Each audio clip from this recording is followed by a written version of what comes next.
My name is Liam Holloway, and I'm about to tell you how I discovered the truth about the woman I planned to marry, and how I walked away with my dignity intact. The morning sun filtered through the grimy windows of my restoration shop, casting long shadows across the concrete floor. I'd been up since 5, my hands already blackened with grease as I worked on removing the rusted exhaust system from a 1965 Mustang. This was my sanctuary, my kingdom built from salvaged metal and restored dreams. Every classic car that rolled through these doors left as a masterpiece, and I took pride in that transformation. I opened Holloway Classic Restorations 8 years ago in Willow Creek, a small town where everyone knew everyone's business. The shop occupied an old warehouse on the edge of town, its red brick exterior weathered but solid. Inside, the space hummed with purpose. 3 bays held vehicles in various stages of resurrection. Tools lined the walls in meticulous order, and the office corner displayed photos of every car I'd brought back to life. My specialty was American classics from the 60s and 70s, Ford Mustangs, Chevrolet Camaros, Dodge Chargers, and the crown jewels, vintage Cadillacs. Each restoration took months, sometimes over a year. But my clients understood they weren't just paying for repairs, they were investing in artistry. The phone rang as I was examining the Mustang's undercarriage. I wiped my hands on a rag before answering. Holloway Restorations. Mr. Holloway. This is Robert Chen from San Francisco. I heard about your work on Jim Morrison's 1967 Thunderbird. I have a similar model that needs your expertise. We discussed details for 20 minutes. By the time I hung up, I had another project lined up for next spring. Word of mouth had built my reputation beyond state lines, and collectors now sought me out specifically. My assistant Jake walked in carrying coffee and donuts. At 23, he was eager to learn the trade, and I saw myself in his enthusiasm. Morning, boss. That Mustang giving you trouble? Nothing we can't handle. The rust is worse than expected, but we've dealt with worse. Jake set the coffee on my workbench. Remember you've got that classic car show this weekend? The one where you're displaying the Cadillac? I'd almost forgotten. The annual Willow Creek Classic Auto Show drew enthusiasts from across the region. This year, I was showcasing a fully restored 1959 Cadillac Eldorado, a 2-year project that represented some of my finest work. Thanks for the reminder. We'll need to detail it Friday afternoon. The week passed in a blur of metal work, engine rebuilds, and paint preparations. By Friday evening, the Cadillac gleamed under the shop lights, its chrome reflecting like mirrors and its red paint deep enough to dive into. Saturday morning arrived crisp and clear. Jake helped me load the Cadillac onto the trailer, and we drove to Riverside Park where the show was held. Hundreds of classic cars lined the grass, their owners proudly discussing specifications and restoration stories. I'd just finished setting up my display when she walked by. Sophie Winters moved through the crowd like she belonged in a different world entirely. Her sundress fluttered in the breeze, designer sunglasses perched atop honey blonde hair, and she studied each car with genuine interest. When she reached my Cadillac, she stopped. "This is absolutely stunning," she said, circling the vehicle slowly. "The paint looks like liquid ruby." "Thank you. Took 6 months just to get the color right." She lowered her sunglasses, revealing green eyes that sparkled with curiosity. "You restored this yourself?" "Every bolt and panel. I own Holloway Restorations on the east side of town." We talked for an hour. Sophie worked in marketing for a tech startup in the city, but confessed she'd always been fascinated by classic cars. Her grandfather had owned a 1962 Corvette, and she had fond memories of Sunday drives. "I'd love to see your shop sometime," she said as the conversation wound down. "Maybe you could show me what goes into a restoration." I handed her my business card. "Stop by anytime. I'll give you the full tour." She visited the following Tuesday, arriving in a BMW that probably cost more than I made in 6 months. But she seemed genuinely interested as I walked her through the restoration process, explaining how we stripped cars down to bare metal, rebuilt engines piece by piece, and matched paint to original factory specifications. "This is incredible," she said, running her hand along the hood of a partially restored Charger. It's like bringing history back to life. Coffee led to dinner. Dinner led to more dates. And within a month, we were officially together. Sophie brought a different energy to my life. She introduced me to wine tastings and art galleries, while I taught her to appreciate the rumble of a properly tuned V8 engine. The first time she invited me to meet her parents, I should have recognized the warning signs. The Winters family lived in Willowbrook Heights, the affluent neighborhood where houses had names instead of numbers. Their colonial-style home sat on 2 acres, with a circular driveway and gardens that looked professionally maintained. Margaret Winters answered the door wearing pearls and a practiced smile. "You must be Liam. Sophie's told us so much about you." The way she said "so much" carried an undertone I couldn't quite identify. Charles Winters appeared behind his wife, extending a firm handshake. His gray suit probably cost more than my monthly shop rent. "Welcome, welcome. Come in, please." Their living room looked like a furniture showroom, all coordinated colors and surfaces that seemed afraid of actual use. Sophie guided me to a leather armchair while her parents settled on the opposite sofa. "Sophie tells us you own an automotive repair shop," Margaret began, emphasizing the word repair like it left a taste in her mouth. "A restoration shop, actually. We specialize in classic cars from the 60s and 70s. "How interesting," she replied in a tone that suggested it was anything but. "And you've been doing this for how long?" 8 years now. Before that, I apprenticed with master restorers in Detroit and Nashville." Charles leaned forward. "It must be challenging, running a small business in today's economy. Do you have plans for expansion? Perhaps franchising?" The questions continued through cocktails and into dinner. They probed about my education, technical school, not university, my business model, quality over quantity, and my long-term financial goals, comfortable stability, not corporate growth. With each answer, I felt Margaret's smile grow tighter. Sophie tried to steer the conversation to safer ground, highlighting my work with rare vehicles and the collectors who sought my expertise. But her parents seemed fixated on what I wasn't rather than what I was. "Have you considered getting a business degree?" Margaret asked over dessert. "It might help you transition to a more executive role." "I prefer working with my hands. There's satisfaction in personally bringing something beautiful back to life." She exchanged a glance with her husband that spoke volumes. After dinner, while Sophie helped her mother clear dishes, Charles pulled me aside in his study. The walls displayed his law degrees and photos with local politicians. "Liam, you seem like a decent man," he began, pouring himself scotch without offering me any. "But I hope you understand our concerns. Sophie's accustomed to a certain lifestyle." "I understand completely, sir. I may not drive a Mercedes, but I take care of what's mine." He nodded slowly, unconvinced. "Just something to think about." The drive back to Sophie's apartment was quiet. Finally, she broke the silence. "I'm sorry about them. They can be intense." "They're looking out for you. I get it." She reached over and squeezed my hand. "They'll come around, once they see how happy you make me." But the Sunday dinners continued, each one a subtle interrogation disguised as hospitality. Margaret would mention her friend's daughter who'd married a surgeon, or Charles would discuss investment opportunities I couldn't afford. They never said I wasn't good enough, but the message came through clear as polished chrome. Sophie began spending more time at the shop, bringing lunch and staying to watch me work. At first, I appreciated the company, but small things started to bother me. "Do you have to wear that shirt to dinner?" she'd ask when I showed up in my work clothes. "I have time to run home so you can change." Or, "Maybe we could skip the car show this weekend. There's a gallery opening I'd rather attend." The comments were always framed as suggestions, but I heard the underlying criticism. My world wasn't refined enough. My interests weren't sophisticated enough. I wasn't enough. Still, I pushed forward. Love makes you overlook things you shouldn't.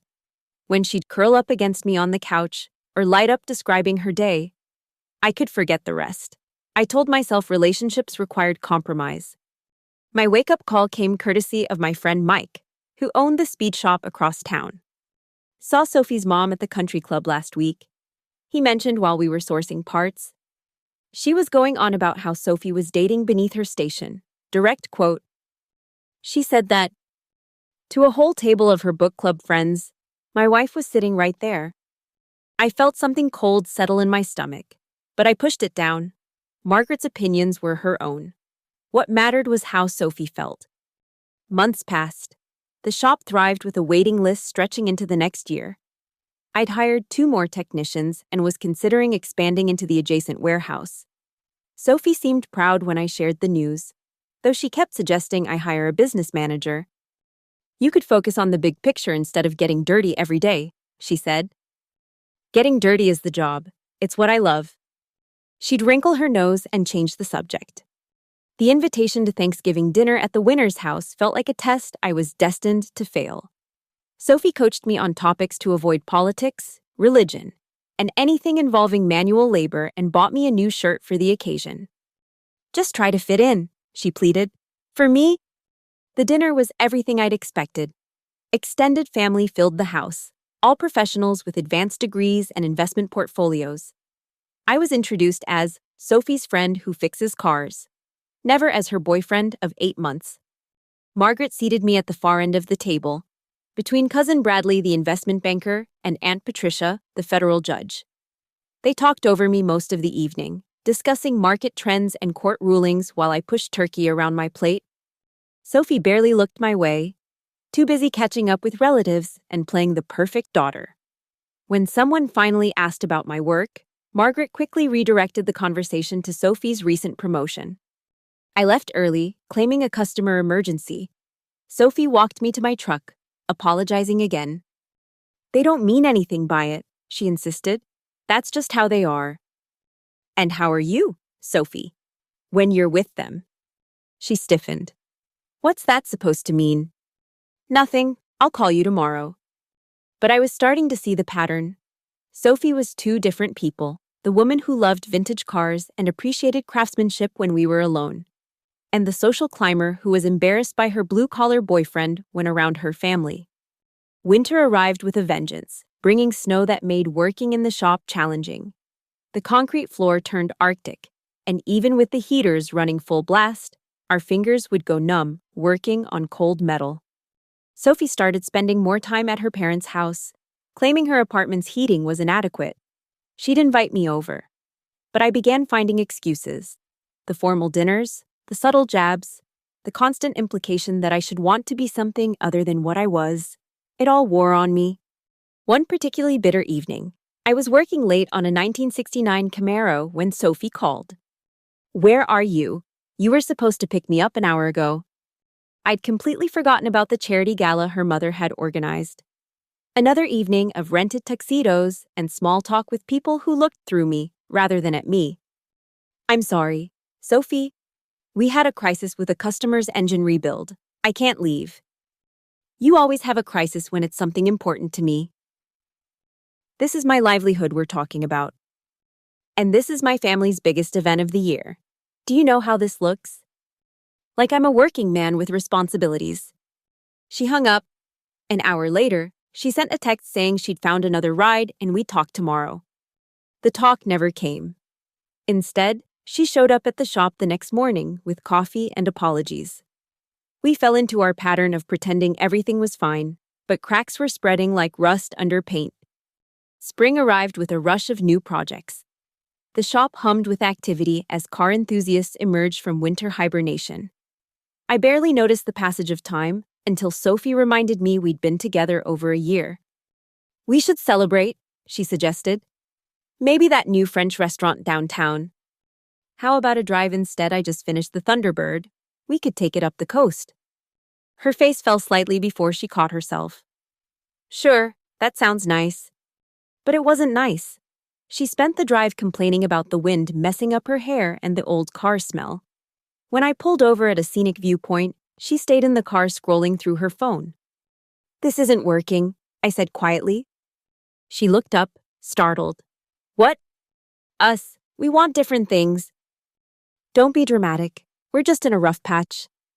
Sophie, when was the last time you were genuinely excited about something in my world? She opened her mouth to respond, then closed it. We drove back in silence. Somehow, we limped along for another few months. Looking back, I think we were both afraid to admit failure. She didn't want to disappoint her parents by breaking up with someone they already disapproved of, and I didn't want to prove them right about being inadequate.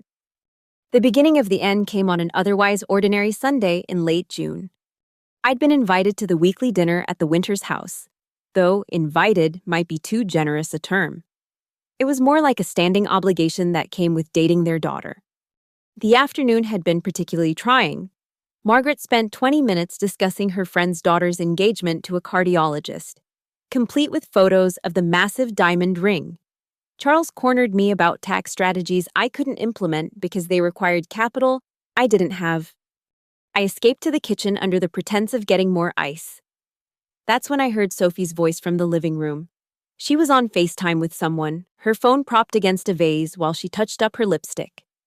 "No, I'm serious," she laughed. "He actually wanted to take me to a monster truck rally for our anniversary." A woman's voice responded through the phone, too muffled to make out. "I know, right, could you imagine me there?" More muffled response. Then Margaret's voice joined in, closer to the phone. "Darling, you know this is just a phase. You're having your fun. But when it's time to settle down properly..." "Mom, please," Sophie said, but she was still laughing. "Don't worry, I'm just having fun. I'd never actually marry a mechanic. I'm not that stupid." The words hit like a punch to the gut, but what came next was worse. "I mean, he's sweet and all," Sophie continued. "But can you imagine the wedding his side would be all grease monkeys and beer bellies? I'd die of embarrassment." Margaret's laughter tinkled like breaking glass. "Well, when you're ready for someone suitable, you know Judge Blackwood's son just moved back from Boston. Harvard Law, right now that's more my speed." I stood frozen in the kitchen doorway, ice bucket forgotten in my hands. Through the archway, I could see them clearly. Sophie preening for her phone camera, Margaret nodding approvingly beside her, both completely unaware of my presence. My first instinct was to storm in, to confront them with their shallow cruelty. But something held me back. Maybe it was pride, maybe it was the crushing realization that any confrontation would just confirm their prejudices. The working-class hothead making a scene. Instead, I quietly set down the ice bucket and walked back through the kitchen. Charles was in his study, bourbon in hand, watching golf. "I need to head out," I said calmly. "Emergency at the shop." He barely looked up. On a Sunday. Classic car restoration doesn't follow banker's hours. He waved dismissively, already turning back to his game. I grabbed my jacket and keys, making it to my truck without anyone noticing.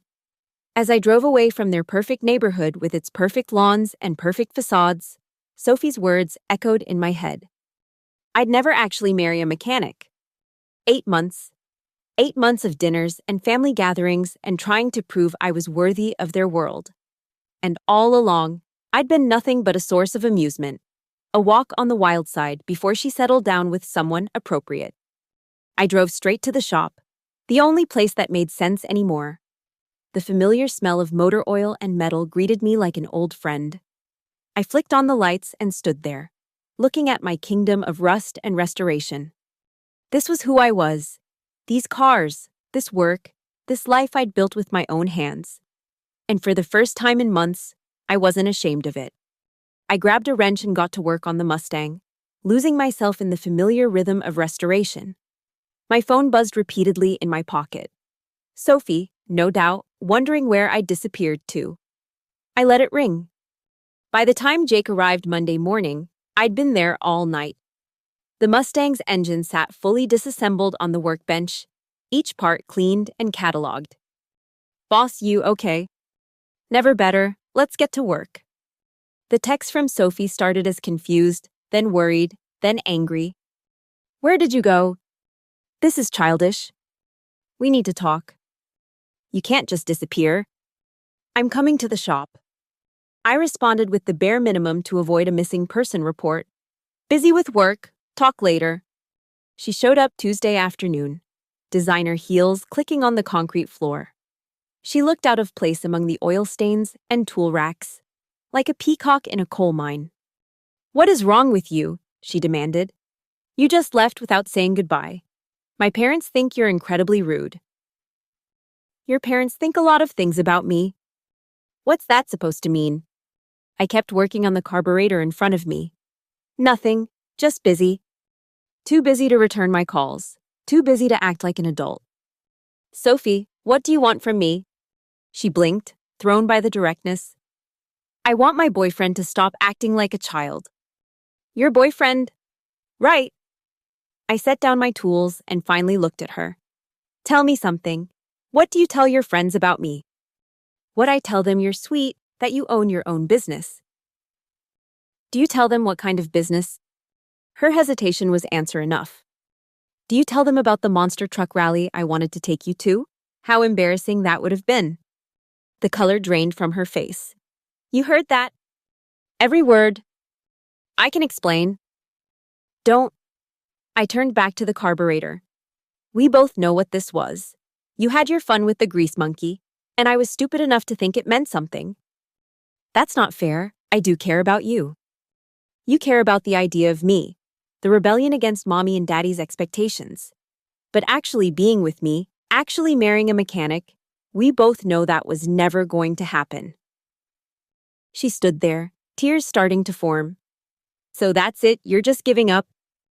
"I'm letting you go back to your world, and I'm staying in mine. It's what you wanted anyway." "Liam, please, let me explain." "There's nothing to explain. You told the truth when you didn't think I was listening. That's all I needed to hear." She left without another word. I thought that would be the end of it, but I'd underestimated the Winters family's need for control. Margaret called the next day. "Liam, this is ridiculous. Whatever you think you heard." "Mrs. Winters, with all due respect, I heard exactly what your daughter thinks of me and my profession. Message received." "You're being overly sensitive. Sophie's young. She says things she doesn't mean." "She meant every word. So did you. Now see here." I hung up. Charles tried next, the lawyer's approach. He showed up at the shop in his Mercedes, looking like he'd rather be anywhere else. "Let's be reasonable," he started. "Sophie's very upset. She made a mistake. But surely you can forgive a momentary lapse in judgment." "A momentary lapse." I laughed. "Mr. Winters, your family has looked down on me from day one. I'm not educated enough, not wealthy enough, not suitable enough." Sophie was just honest about it. "Perhaps we haven't been as welcoming as we could have been. You've been exactly who you are, and so have I. The difference is, I'm not ashamed of it." He left with vague threats about small business regulations and zoning laws. But I wasn't worried. My shop was fully licensed and up to code. Being a grease monkey had taught me to cover my bases. Sophie's campaign intensified over the next 2 weeks. Flowers arrived at the shop daily until I told the delivery driver to stop accepting them. She'd park outside and wait for me to leave, forcing conversations I didn't want to have. "Just give me a chance to make this right," she pleaded during one ambush. "I love you. You love the idea of slumming it with someone your parents disapprove of. There's a difference." "That's not true." "Then tell me. Sophie, can you honestly see yourself as a mechanic's wife, living in my modest house, coming home to find me covered in grease, listening to me talk about carburetors over dinner? Can you see yourself at car shows every weekend, at the shop Christmas party with Jake and the guys?" Her silence stretched between us like an oil slick. That's what I thought. The breaking point came when she orchestrated a public proposal. I should have seen it coming when Jake started acting weird that Friday afternoon. "You sure you don't need anything from the supply room?" he asked for the 3rd time. "Jake, what's going on?" Before he could answer, Sophie walked in, but she wasn't alone. Her parents followed, along with what looked like a professional photographer and several people I recognized from her social circle. She was dressed like she'd stepped out of a bridal magazine, hair and makeup perfect. In her hand was a small velvet box. "Liam," she began, and I could see she'd rehearsed this. I know things have been difficult between us, but I want to prove how much you mean to me. She actually got down on one knee, right there on the oil-stained concrete. The photographer's camera clicked rapidly. Will you marry me? The shop fell silent except for the tick of cooling metal from the Camaro engine. I looked at the scene she'd orchestrated, her parents trying to smile supportively, her friends recording on their phones, the photographer capturing every moment for what would no doubt be a viral social media post. No. The word hung in the air like exhaust fumes. What? Her smile faltered. No, Sophie. This isn't about love. This is about you trying to save face, to prove you're progressive enough to marry beneath your social status. But we both know the truth. I looked directly at her parents. She told you she'd never marry a mechanic. She was just having fun. Those were her exact words. Margaret's face went pale. Charles's jaw tightened. So no, I continued, addressing Sophie again. I won't be your redemption story or your rebellion or whatever this is supposed to be. You can't buy back respect with a ring and a photographer. She stood slowly, her perfectly planned moment crumbling. You're humiliating me. No, you humiliated me. Every time you were embarrassed by what I do, every time you tried to change me, every time you laughed with your mother about your blue-collar boyfriend. This is just honesty. The photographer had stopped shooting. Sophie's friends lowered their phones. Even Jake had disappeared into the office. Sophie threw the ring box at my feet and stormed out, her parents and entourage trailing behind. The shop felt bigger in the sudden emptiness. I picked up the box and opened it. The ring was expensive but gaudy. Nothing I would have chosen. Like everything else about our relationship, it was more about appearance than substance. Jake emerged from the office. Boss, you okay? Better than I've been in months.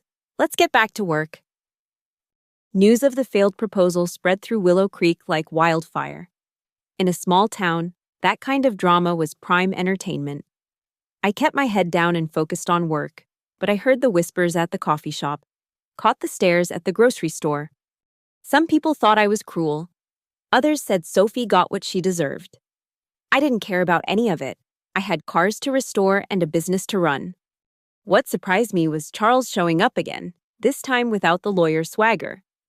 Can we talk? He asked, hands in his pockets like a chastened schoolboy.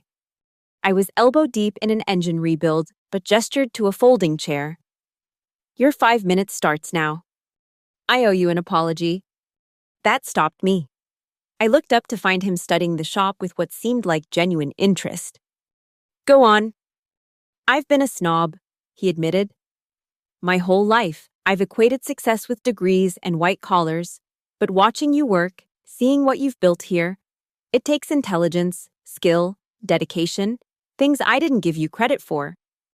Why tell me this now? Because Sophie's been a mess since that day. Not because she lost you, but because she's finally seeing herself clearly. The way she treated you, the way we all treated you. We're ashamed. I wiped my hands on a rag, considering his words. Shame's a start, but it doesn't change anything. I know. I just wanted you to know that you opened our eyes. Margaret's been insufferable at her book club, apparently, defending working-class professions like she's had a religious conversion. Despite everything, I almost smiled at that image. Take care, Charles. He stood to leave, then paused. For what it's worth, you would have been good for her. Better than she deserved. After he left, I stood there among my works in progress, breathing in the familiar sense of my trade. This was my world, built with skilled hands and honest work. I'd never apologize for it again. Sophie tried one more time, showing up at my house on a rain-soaked Thursday evening. She looked different. Gone were the designer clothes and perfect makeup. She wore jeans and an old college sweatshirt, her hair pulled back in a simple ponytail. I'm not here to win you back, she said when I opened the door. I just need to say something. I let her in but didn't offer coffee or a seat. We stood in my living room, rain pattering against the windows. You were right about everything, she began.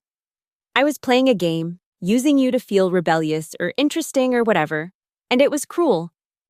Okay. But somewhere along the way, it became real for me. The problem was, I didn't know how to reconcile that with the image I'd built of myself, the future my parents had planned for me. And now, she smiled sadly. Now I'm in therapy, trying to figure out who I actually am versus who I've been pretending to be. It's harder than rebuilding an engine. I bet. Different kind of work. I'm sorry, Liam. Not just for what I said, but for every time I made you feel less than. You're worth 10 of the guys my parents want me to marry. I know. She laughed, a genuine sound. Yeah, you do. That's what I loved about you. You always knew your worth, even when we tried to convince you otherwise. She left without asking for forgiveness or making promises. It was the most honest conversation we'd ever had. Life moved forward. The shop continued to thrive, and I hired 2 more technicians to handle the growing workload. Jake became my lead restoration specialist, his talent surpassing even my own with certain makes. I still attended car shows, still got my hands dirty every day, still found joy in bringing dead metal back to life. The only difference was, I no longer apologized for it or tried to dress it up as something more palatable for others. One afternoon, a woman brought in a 1970 Plymouth Barracuda. She was an architect from the city, tall and confident with paint-stained fingers and an easy laugh. I inherited this from my uncle, she explained, running her hand along the faded purple paint. Everyone says I should sell it, but I want to restore it. Can you help? We spent an hour discussing options, and she asked intelligent questions about the process. When I mentioned the time frame, 6 to 8 months, she didn't flinch. Perfect. Gives me an excuse to drive out here regularly. Her name was Dani, and she genuinely loved cars. Not as a rebellion or a quirk, but as appreciation for mechanical beauty and historical preservation. She'd show up on Saturdays to check progress, bringing coffee and staying to watch us work. This is meditative, she said one afternoon, observing as I carefully sanded rust from a door panel. Like watching someone restore a fresco. Most people find it boring. Most people are idiots.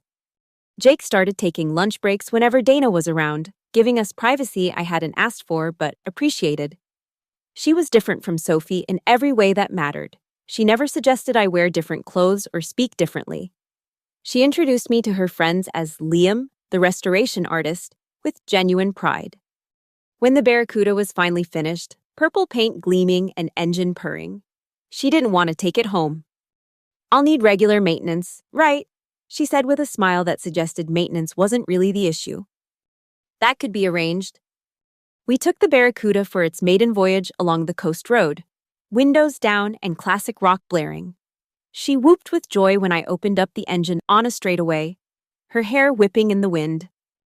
This is perfect, she shouted over the roar. She was right, it was. I learned later that Sophie had moved to Chicago, taking a job with a nonprofit that focused on vocational education. Her parents sold their house in Willowbrook Heights and downsized to a condo downtown. Margaret volunteered at the local community college, helping students in trade programs with job placement. Funny how people can change, Jake observed when he heard the news. Sometimes it takes a shock to the system. Like finding out your girlfriend thinks you're beneath her. Like realizing you were trying to be something you're not. The shop expanded into the adjacent warehouse within a year. We added a paint booth and a parts department, hired more staff, and started offering restoration classes on weekends. Dana designed the new layout, creating a space that honored the building's industrial heritage while maximizing efficiency. She never officially moved in, but her things gradually migrated to my house. Architecture books mingled with automotive manuals on the shelves. Her drafting table occupied one corner of the living room, usually covered with both building plans and car schematics. On quiet evenings, we'd sit on the porch with beer and talk about our projects. She'd describe the challenge of preserving historical buildings while meeting modern codes. I'd update her on particularly difficult restorations. We spoke the same language of preservation and craft, just in different mediums. One evening, as we watched the sun set over the hills, she said, "You know what I love about us." "What's that?"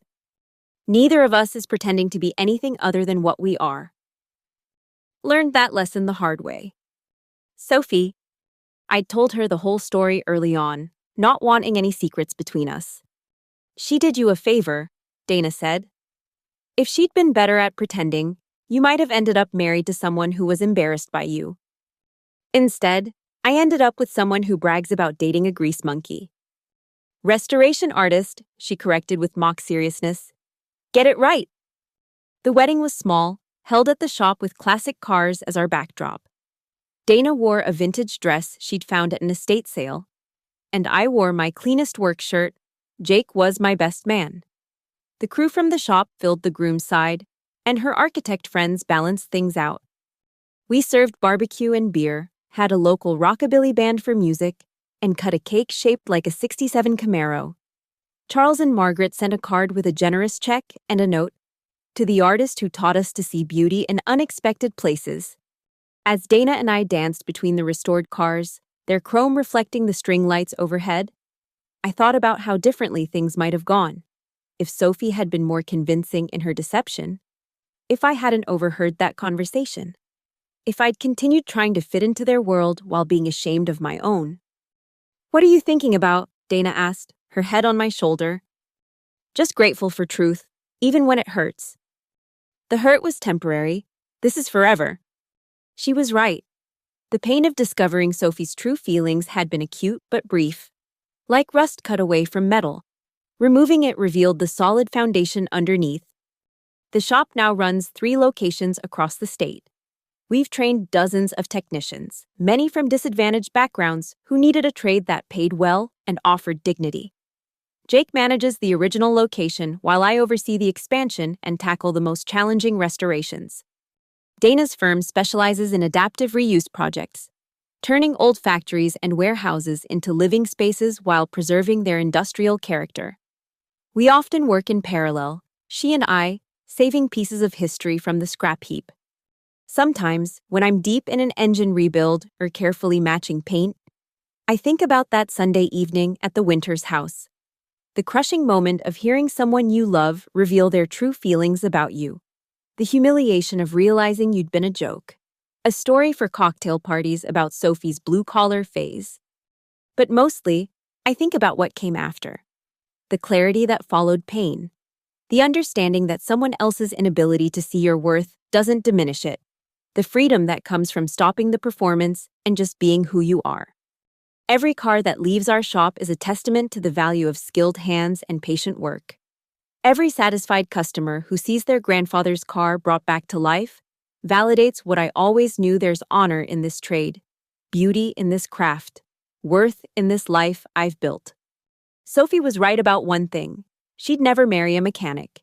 She wasn't built for this world of honest work and simple pleasures, of finding joy in mechanical precision and satisfaction in dirt under your fingernails. She needed something glossier, more Instagram-worthy, more acceptable to her mother's book club. And that's fine. We all end up where we belong eventually. She found her path to redemption through service, and I found my happiness through staying true to myself. But on quiet mornings in the shop, when the sunlight catches the chrome just right and the air smells of possibility and motor oil, I remember that moment of overhearing the truth, not with bitterness, but with gratitude.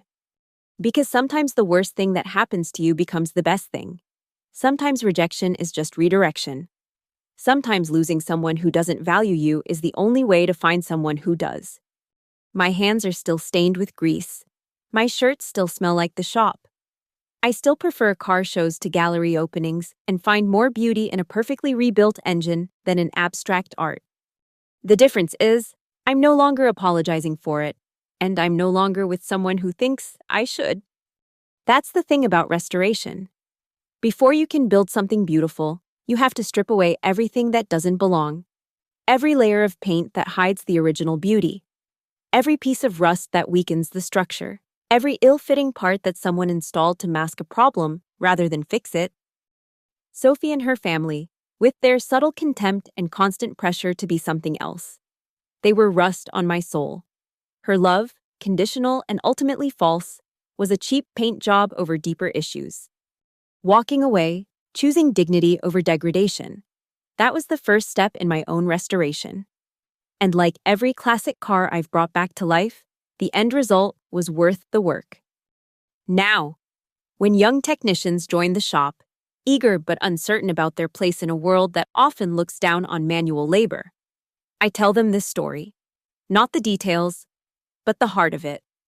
I tell them about the value of knowing your worth, about the danger of changing yourself for someone who's ashamed of what you are, about the difference between someone who loves you and someone who loves the idea of fixing you.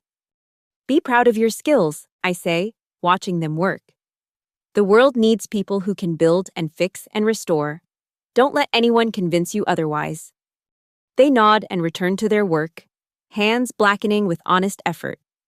And I know that whatever else happens in their lives, they'll remember this: there's dignity in craft, honor in honest work, and no amount of social climbing is worth abandoning who you are.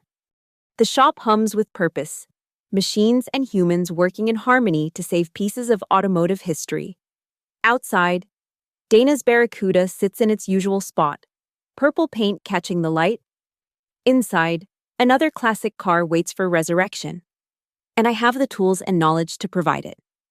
This is my world, these are my people, this is my craft, and I wouldn't trade it for all the approval of all the Margaret Winters in the world. Because when someone shows you what they really think of you, believe them. And when they try to take it back, remember that truth spoken in assumed privacy is worth more than any apology offered in public. I learned that lesson in a kitchen doorway, ice bucket in hand, listening to the woman I loved laugh about never marrying a mechanic. It was the best education I ever received, worth more than any university degree or executive position. Now, years later, my hands still dirty, my shop thriving, my life filled with people who see beauty in the same things I do. I can say with certainty walking away was the best decision I ever made. Not because it was easy, not because it didn't hurt, but because it led me here to a life built on truth rather than pretense, respect rather than tolerance, genuine love rather than conditional acceptance. The restoration is complete, and like every car that rolls out of our shop, the finished product is better than the original ever was.